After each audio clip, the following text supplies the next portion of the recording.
आंध्र प्रदेश का सबसे बड़ा शहर विशाखापट्टनम स्वाभाविक राजधानी के तौर पर डेवलप हो रहा था, और अगर उस स्वाभाविक राजधानी को आपने स्वीकार किया होता तो आज जो बहुत सारी चर्चा चल रही कि इतनी जमीन की जरूरत पड़ रही है, इतने खर्चे की जरूरत पड़ रही है, इतने लाख करोड़ इन्वेस्टमेंट की जरूरत है, अगर आंध्रा के साथियों ने, वहाँ की सरकार ने ये फैसला लिया होता तो आज ना तो इतनी किसानों की जमीन की जरूरत पड़ती, न इतना पैसा खर्च करने की जरूरत पड़ती जो कर्ज लेके आपको लेना पड़ रहा है, शायद नहीं पड़ती अगर आप लोग विशाखापट्टनम डेवलप करते। लेकिन हमारे नेता आदरणीय अखिलेश यादव जी चाहते हैं देश का हर राज्य विकसित हो, और स्वाभाविक है राज्य की व्यवस्था चलाने के लिए बिना स्थायी राजधानी के कोई व्यवस्था चल नहीं सकती। इसलिए देर से ही सही एक स्थायी राजधानी की जो पहल की है उसका हम अपनी पार्टी की ओर से पूरा का पूरा समर्थन करते हैं। सभापति जी, जहां हम समर्थन करते हैं वहीं सवाल बहुत गंभीर हैं।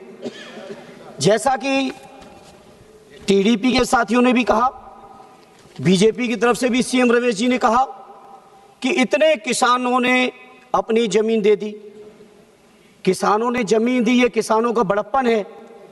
लेकिन जमीन लेने से पहले सरकार को ये सोचना चाहिए कि जो 2013 का भूमि अधिग्रहण बिल अधिनियम पास हुआ इसी सदन से, क्या 4 गुना मुआवजा आपने किसानों को दिया है? क्या उसके साथ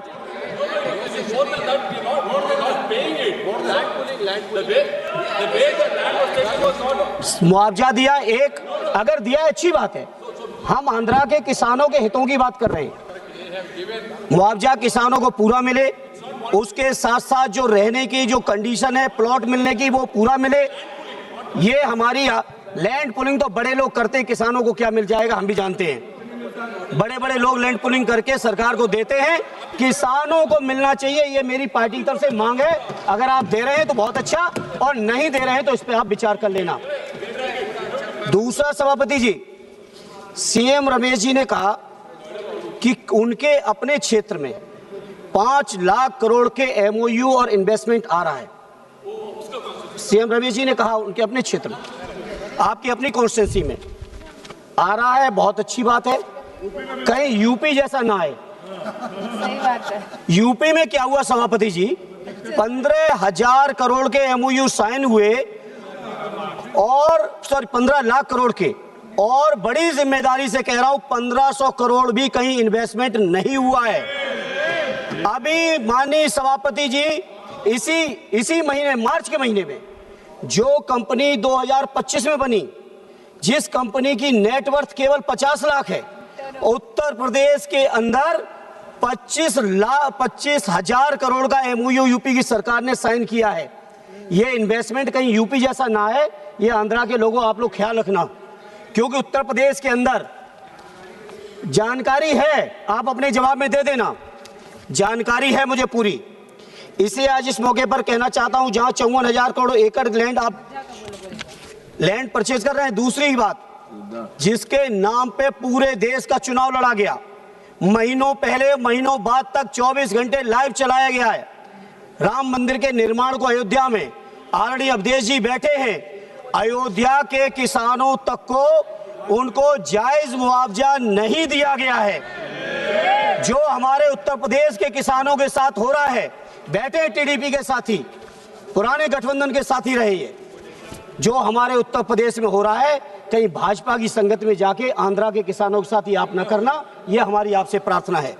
इसलिए सभापति जी, जहां ये इन्वेस्टमेंट का सवाल है, और हां आंध्रा के साथी पप्पू जी ने कहा जो हमारे बिहार के मुख्यमंत्री जी के साथ हुआ है, सावधान रहना।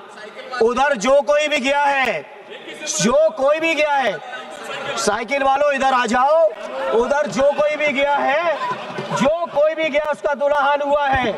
बैठे हैं हमारे शिंदे साहब भी बैठे हैं, नीतीश जी की भी पार्टी के लोग बैठे हैं। आंध्रा के लोगों, आप लोग अलर्ट रहना, ये हमारी आपसे मांग है। माननीय अध्यक्ष जी, मैं अपनी पार्टी साहब से 2 मिनट बात करूंगा, ज्यादा नहीं।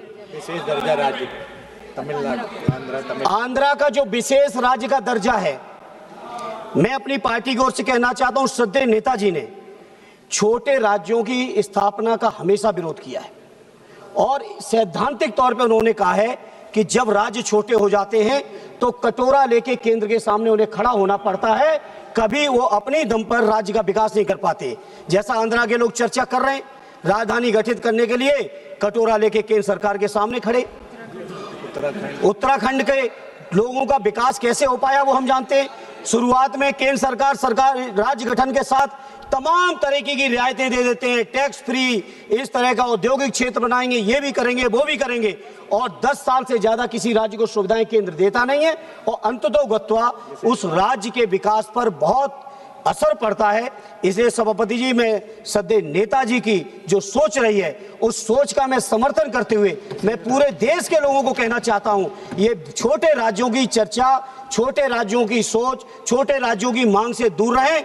जितना राज्य बड़ा होगा, जितना संसाधन होंगे, जितना उनके पास मैन पावर से लेके तमाम चीजें होंगी, उतना ही राज्य आत्मनिर्भर होगा, केंद्र पर उसकी निर्भरता कम से कम होगी। इसलिए आज चूंकि आंध्रा के लोगों की मांग है और ये हमारे पुराने सहयोगी रहे, और हमें उम्मीद है इसी 18वीं लोकसभा में फिर से एक बार हमारे सहयोगी बनेंगे, और इसलिए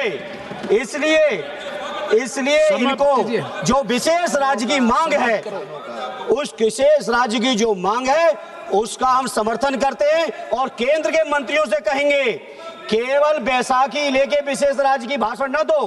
बिहार के लोगों के साथ भी यही किया आपने, आज तक विशेष राज्य नहीं बना पप्पू भाई आपका बिहार, लेकिन नीतीश जी को झांसे में लेके विशेष राज्य का दर्जा देके जो बिहार के साथ किया, आंध्रा के साथ भी अभी तक विशेष राज्य का दर्जा नहीं है। इसलिए इस भाषण के माध्यम से, इस वक्तव्य के माध्यम से देश के सभी दलों से कहना चाहता हूं, भारतीय जनता पार्टी के झांसे में ना आइए, और जो किसानों की जो जमीनें गई हैं उनका भरपूर मुआवजा दीजिए। जहां अगर राज्य और राजधानी का कहीं आप लाभ की बात कर रहे हो, चर्चा कर रहे हो, तो उस लाभ का अगर कोई सबसे पहला हकदार है, किसी का हक है, तो वो किसानों का है, आंध्रा के। इसलिए आंध्रा के किसानों को भरपूर सुविधाएं दो, ये हमारी आपसे अपील है। एक बार फिर अपनी पार्टी और अपने नेता आदरणीय अखिलेश जी की ओर से इस बिल का आंध्रा की जनता के हित में, आंध्रा के लोगों की तरक्की के लिए मैं पुरजोर समर्थन करता हूं। बहुत बहुत धन्यवाद।